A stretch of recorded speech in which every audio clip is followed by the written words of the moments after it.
आणंद जिले के दौरे पर पहुंचे राज्य के मुख्यमंत्री भूपेंद्र पटेल ने सोजित्रा में सरकारी कला एवं वाणिज्य महाविद्यालय के भवन का उद्घाटन किया और जिले में 120 करोड़ से अधिक के विकास कार्यों का लोकार्पण एवं उद्घाटन किया है। मुख्यमंत्री भूपेंद्र पटेल ने सोजित्रा में नवनिर्मित शासकीय कला एवं वाणिज्य महाविद्यालय भवन का लोकार्पण किया।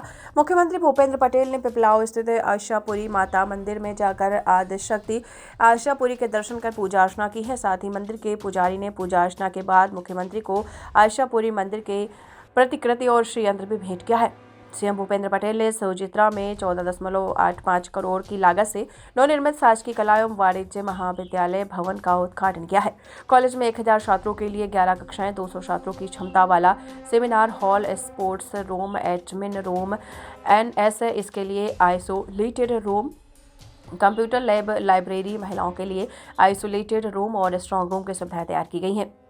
विद्यार्थी को मेडल और सर्टिफिकेट भी दिया गया है। बड़ौदा सांसद हेमांग जोशी भी इस कार्यक्रम में शामिल रहे हैं। भाई सोलंकी, सांसद श्री मितेश भाई पटेल, पद्मश्री डॉक्टर तेजस भाई पटेल, जिला पंचायतना प्रमुख श्री हसमुख भाई पटेल, मारा साथी सौ धारासभ्य श्री विपुल भाई पटेल, योगेश भाई पटेल, श्री चिराग भाई पटेल, श्री कमलेश भाई पटेल, श्री कल्पेश भाई परमार, जिल्लाना अध्यक्ष श्री राजेश भाई पटेल, संगठनना प्रभारी श्री राकेश भाई शाह, भाईओ बहनों लाभार्थीओ, प्रेस मीडियाना मित्रों सौने मारा नमस्कार।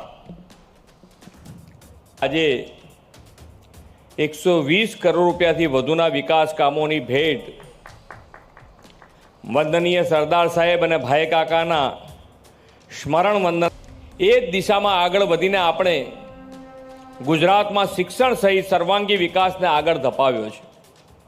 આજનો આ કાર્યક્રમ પણ એ જ વાતની સાક્ષી પૂરતો આજનો આ કાર્યક્રમ છે અને પ્રો પીપલ ગવર્નન્સની કાર્ય સંસ્કૃતિના વિવિધ વિકાસ કામોથી આપણે સાકાર કરી છે। આવી વિકાસલક્ષી કાર્ય સંસ્કૃતિ દ્વારા આદરણીય મોદી સાહેબે ગુજરાતના મુખ્યમંત્રી તરીકે ગુજરાતના વિકાસોનો જે પાયો નાખ્યો હતો તેના પરિણામે ગુજરાત દેશના વિકાસનું રોલ મોડેલ અને ગ્રોથ એન્જિન બન્યું છે।